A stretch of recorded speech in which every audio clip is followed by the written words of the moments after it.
आदिवासी समाजाच्या जीवनात मूलभूत बदल घडवण्यासाठी केंद्र शासनाने धरती आबा ग्राम उत्कर्ष अभियान सुरू केले आहे। जिल्हाधिकारी अजित कुंभार यांच्या मार्गदर्शनात जिल्ह्यातील 43 आदिवासी बहुल गावांमध्ये शासकीय योजनांचा लाभ पोहोचवण्यासाठी शिबिरे आयोजित करण्यात येत आहेत।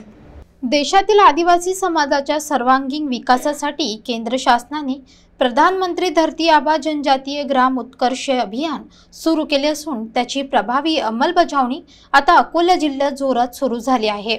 जिल्हाधिकारी अजित कुंभार यांच्या अध्यक्षतेखाली झालेल्या आढावा बैठकीत जिल्ह्यातील 43 आदिवासी बहुल गावांमध्ये शिबिरे आयोजित करण्याचे ठरवले आहे। या शिबिरांद्वारे मतदाता ओळखपत्र, आधार कार्ड, शिधापत्रिका, आयुष्यमान भारत आरोग्य पत्रिका, जातीचे प्रमाणपत्र, पीएम किसान निधी, जनधन खाते यांसारख्या अत्यावश्यक सेवा एकाच ठिकाणी उपलब्ध करून दिल्या जाणार आहेत। यामुळे अनेक अडचणींमुळे वंचित राहिलेल्या आदिवासी कुटुंबांपर्यंत मदत पोहोचणार आहे।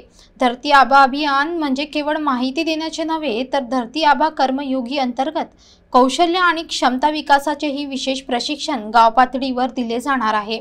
यामुळे आदिवासी युवकांना रोजगारासाठी नवे पर्याय उपलब्ध होतील। जिल्हा परिषदेच्या मुख्य कार्यकारी अधिकारी अनिता मेश्राम, प्रकल्प अधिकारी मोहन कुमार व्यवहारे, उपवनरक्षक कुमार स्वामी यांसह संबंधित अधिकारी बैठकीत उपस्थित होते। शिबिराचा अधिकाधिक नागरिकांनी लाभ घ्यावा यासाठी सर्व यंत्रणांनी समन्वय साधावा व योग्य प्रसिद्धी करावी असे निर्देश जिल्हाधिकाऱ्यांनी दिले। या उपक्रमामुळे खऱ्या अर्थाने परिवर्तनाची पायाभरणी होईल असा विश्वास व्यक्त केला जात आहे।